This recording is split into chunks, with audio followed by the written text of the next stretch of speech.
सब्ज दुनिया का ख्वाब। एक शहर था जहां हर चीज सरमई और बेरंग थी। ऊंची ऊंची इमारतें, सड़कें और गाड़ियां। वहां कोई दरख्त नहीं था और ना ही कोई फूल। एक छोटी बच्ची जिसका नाम जारा था, रोज अपनी खिड़की से बाहर देखती और एक मुख्तलिफ दुनिया का ख्वाब देखती थी। रात को जारा को एक बहुत खूबसूरत ख्वाब आया। उसने एक ऐसी दुनिया देखी जो सरसब्ज और शादाब थी। वहां हर तरफ हरे भरे दरख्त थे, रंग बिरंगे फूल थे और चहचहाते परिंदे थे। हवा बहुत ताजा और खुशबूदार थी।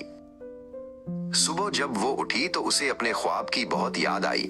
उसने फैसला किया कि वो अपने ख्वाब को हकीकत बनाने की कोशिश करेगी।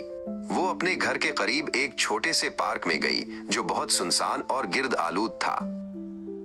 चलते चलते उसे एक टूटी हुई ईंट के नीचे एक छोटी सी चीज मिली।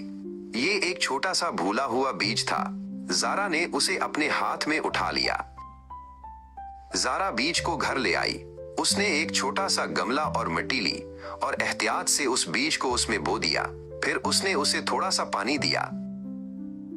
वो रोजाना सब्र से गमले को पानी देती रही।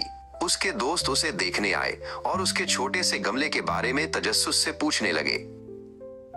एक सुबह एक नन्हा सा सब्ज पौधा नमूदार हुआ। जारा का दिल खुशी से भर गया। उसने अपने दोस्तों को दिखाया और वो सब हैरान रह गए। पौधा बड़ा और बड़ा होता गया। जारा और उसके दोस्त बारी बारी उसकी देखभाल करते रहे। उन्होंने उसे एक बड़े गमले में मुंतकिल किया और फिर उसे बाहर रख दिया।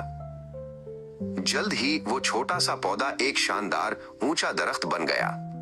उसकी घनी छांव और खूबसूरत फूल थे। परिंदों ने उस पर अपना घर बना लिया।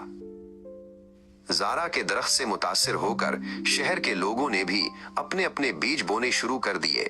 जल्द ही सरमई शहर सब्ज होने लगा और जारा का ख्वाब सबके लिए हकीकत बन गया।